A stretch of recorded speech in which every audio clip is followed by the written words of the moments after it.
how does a religion that's all about personal conversion and individual conscience become, well, arguably the most powerful and organized political force in America today? It's a huge question. Yeah. And it's the one Francis FitzGerald, who is a Pulitzer Prize-winning historian, really set out to answer in her book, The Evangelicals, The Struggle to Shape America. A truly massive book. It came out in 2017, so right after a pretty pivotal election. Exactly. And its purpose was really to give people the historical context, the scaffolding, to understand how the Christian right became such a dominant force in our public conversation. And for a subject this big, we really can't just do a surface-level summary. We want to try something different. A deeper approach. Right. So enjoy a bold new take on book coverage with this extended analysis. It's more than just a summary, and we will include a summary, but this feature is about examining how an author shapes their argument, how they build influence, and how they earn or maybe lose your trust. The goal is to give you the tools to read with a sharper eye, with more discernment. Should you read this book? This should help you decide. It's also, I think, excellent for any aspiring writers out there to see the mechanics behind telling a huge historical story. And if you find this format valuable, please let us know. Your feedback really helps guide what we do next. I mean, it's also worth noting, what you're hearing is a unique two-host AI conversation powered by Google's Notebook LM. It's designed to create a more dynamic, deeper analysis of the book. Okay, so let's get into it.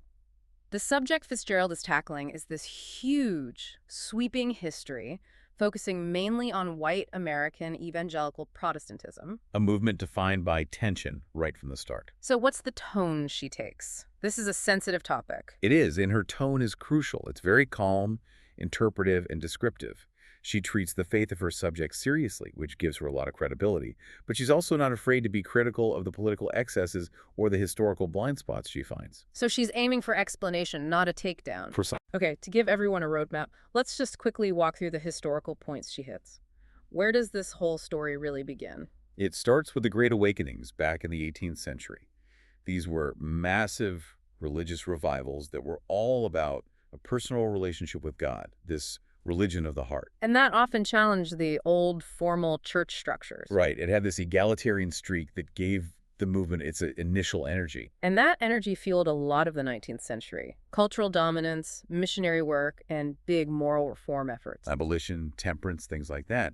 But then the 20th century arrives, and with it, a major fracture. A fracture over modernity itself. Yes. Darwin, new ways of analyzing the Bible, industrialization, all of it forced a split. This is the famous fundamentalist-modernist controversy. The fundamentalists basically retreated, insisting on a literal Bible and separating from secular culture. And the Scopes trial in 1925 is sort of the big symbolic moment of that retreat. It was seen as a public humiliation for them. But that isolation was never going to last. No. After World War II, you get the rise of what she calls the neo-evangelical project. Correct. People like Billy Graham looked at fundamentalism and saw that it had made itself totally irrelevant. So the neo-evangelicals wanted to keep the conservative theology, but get back into the culture, using radio, TV, these massive crusades. And that really sets the stage for the final transformation. And this is where the structure of her book becomes so important for our analysis. It really is.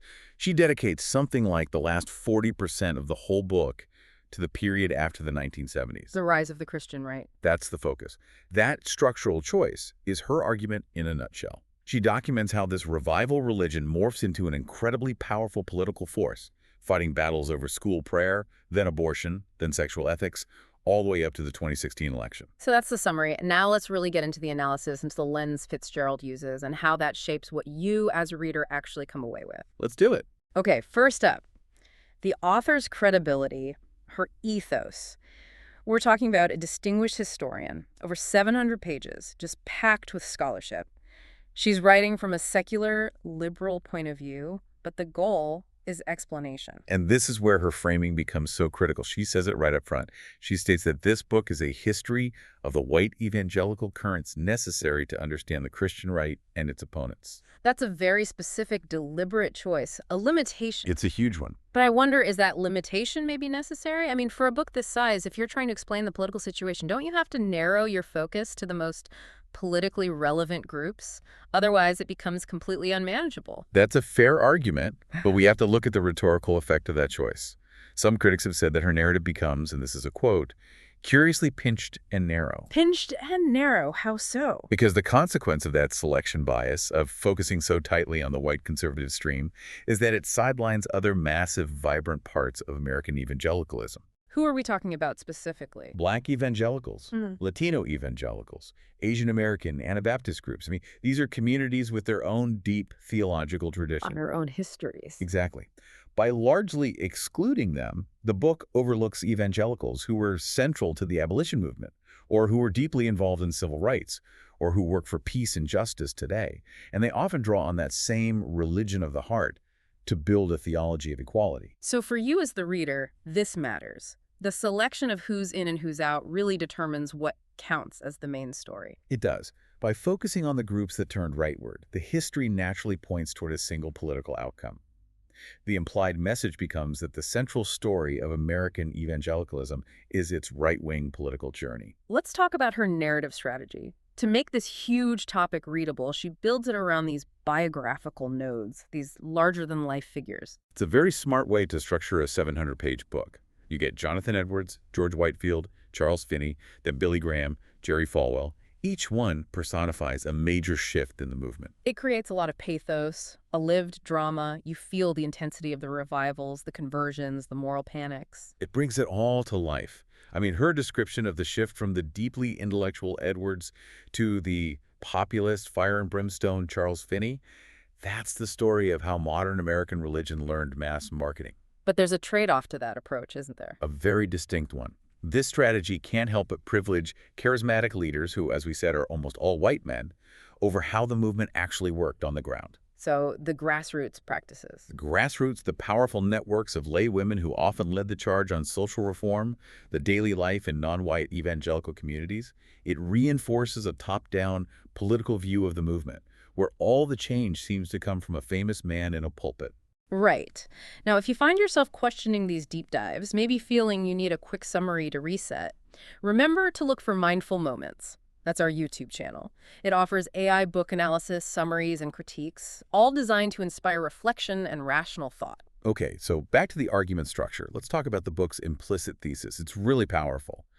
The idea is that evangelical religion, born as this decentralized religion of the heart, has this constant internal tension. And tension between what? Between personal piety on one side and social or political activism on the other. And what does FitzGerald argue happens to that tension in the late 20th century? For the white conservatives she's focusing on, that tension basically resolves. It hardens into a single, highly organized political project. The logical argument there seems sound. The Christian right's roots are in revivalism, and its political awakening was a direct reaction to the cultural shifts of the 60s and 70s. Losing school prayer, Roe v. Wade, the sexual revolution, yes, the logic is solid. But some critics argue the structure of her logic is skewed. How can it be skewed if the core argument is sound? It's about the balance.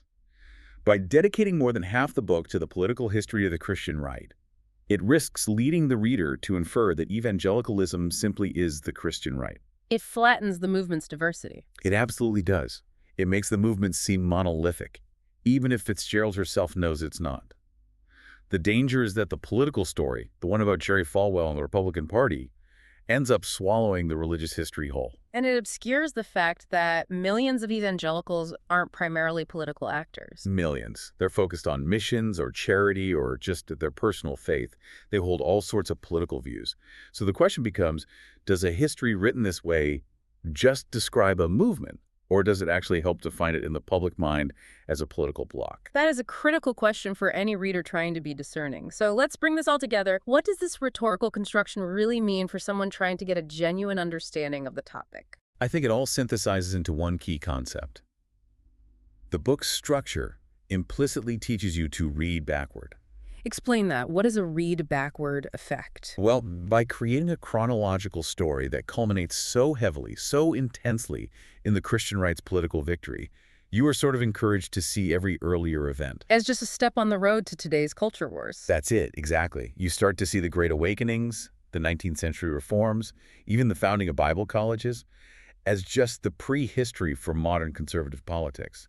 Jonathan Edwards stops being just a theologian and starts looking like a precursor to a political operative. The book's structure implies there was only ever one destination for American evangelicalism. One path to the voting booth. Yes. And that is amplified by the blind spot we talked about earlier, the relative absence of non-white evangelicals. Because their histories led elsewhere. Their traditions, rooted in the same revivals, often led to movements for radical equality and anti-racism. By leaving them mostly out of the main narrative, the public idea of an evangelical is rhetorically constructed as being white, conservative, and Republican by default. The possibility of other political expressions of that faith gets obscured. So, to be clear, FitzGerald provides an incredibly capable, award-winning history of how a specific segment of evangelicals gained political power. There's no doubt about that. None at all. It's a masterful synthesis. But what you're saying is that this book is a perfect model for how selection, framing, and emphasis, even in the most careful history, don't just shape what you know about a movement. They shape what you can even imagine about its future possibilities. It's a powerful reminder that history is never just a list of what happened. It is always an argument. Which brings us right back to our opening question, the final thought we want to leave you with. If this tension between personal piety and political action has defined American evangelicalism for centuries, and if, as FitzGerald suggests, that tension has now resolved into a permanent political identity for a large part of the movement, what could possibly decouple them again? Is there a theological or cultural movement that could do it? Or is that alignment now fixed, making evangelical more of a political label than a religious one for the future? A very big question to think about long after our conversation is over. We hope this analysis has given you a sharper lens for reading this complex history. Click the link on screen for the in-depth book summary, subscribe, share, purchase via link, and think rationally. See the many genre-based book podcasts at Mindful Moments. Subscribe and nurse your mind on the go.